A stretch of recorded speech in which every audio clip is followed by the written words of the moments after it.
What is going on YouTube? It's a big fat photo guy here, and well, I haven't made a video in a while.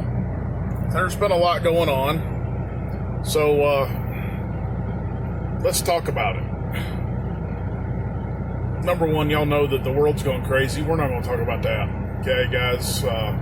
It's been busy for us truck drivers just simply because, you know, they're trying to get store stock back up as fast as they can. So I haven't made a video because we have been rolling, but some things have changed, some things happening.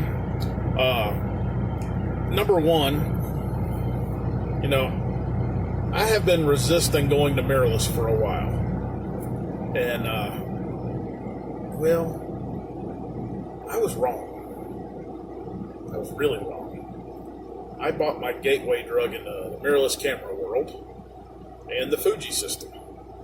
Now, I'm not dumping Nikon. This isn't one of those, hey, I'm selling everything to KEH videos and, you know, going to another system. That's not what's happening.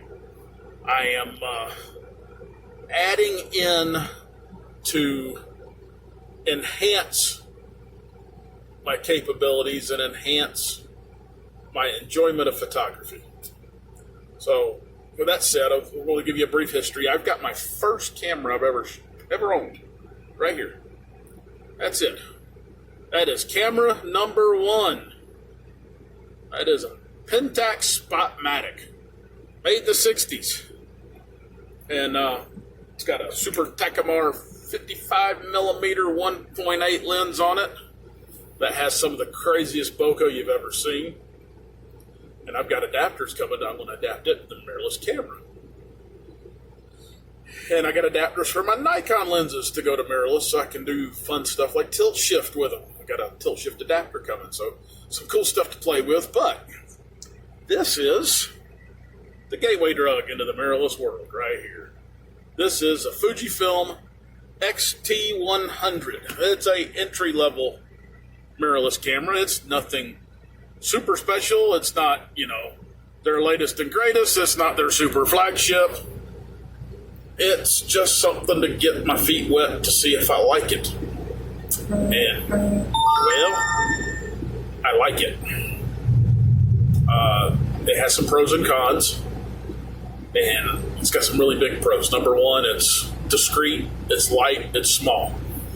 It's exactly what I was looking for a mirrorless camera. You know, I can't afford a Leica, but nowhere near afford a Leica. Barely afford these things.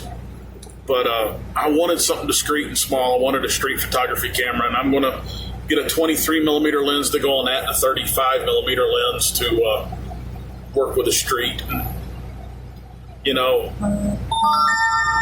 that is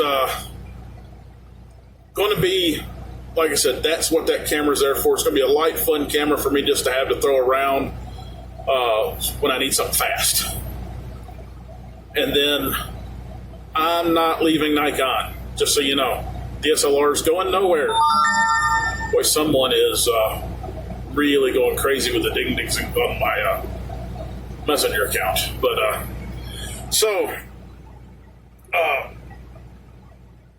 that's what's going on. And here's, you know, like I said, it's light, it's small. It takes fantastic images. It's got great colors. Those are the pros. Oh, it's got an EVF, which is something I'm getting used to. But so the EVF shows you what the image is going to look like. So you've got a good idea of what the exposure is going to look like when you hit the button, which is pretty awesome. You know, I'm used to OVFs, which is just a big old optical piece of glass, and you better know you know what you're doing, which is good too because you don't need batteries to work the OVF. So the cons are it can be a little slow. It's got a lag time when you put your eye up to the viewfinder. It's got a lag time when you hit the shutter release button. You know, it's noticeable to me because I'm used to shooting DSLRs. You hit the shutter release and it's bam on a DSLR. So those things are a little fiddly to me. It's just something to get used to. The small size is great, but I got big hands. So that's something else for me to get used to is getting used to holding this little bitty teeny tiny camera. But that's you know why I bought it. I bought a small camera, so it'd be discreet. And I went out and shot it today. I didn't shoot a whole lot. I didn't charge the battery all the way up. You know, rookie mistakes. But so I went to the local farmers market and played with it. And all I can say is it's going to fit the bill exactly what I want. And it's probably led me into a path that there will be more Fuji gear in the lineup. So we'll talk about that more. I'm going to shoot it more, and then we'll go from there, and I will give y'all an update in about a month with a full review of what I think of mirrorless cameras once I've shot enough to actually give you a review. So, well, y'all have fun, get your gear out, go shoot some pictures, and enjoy.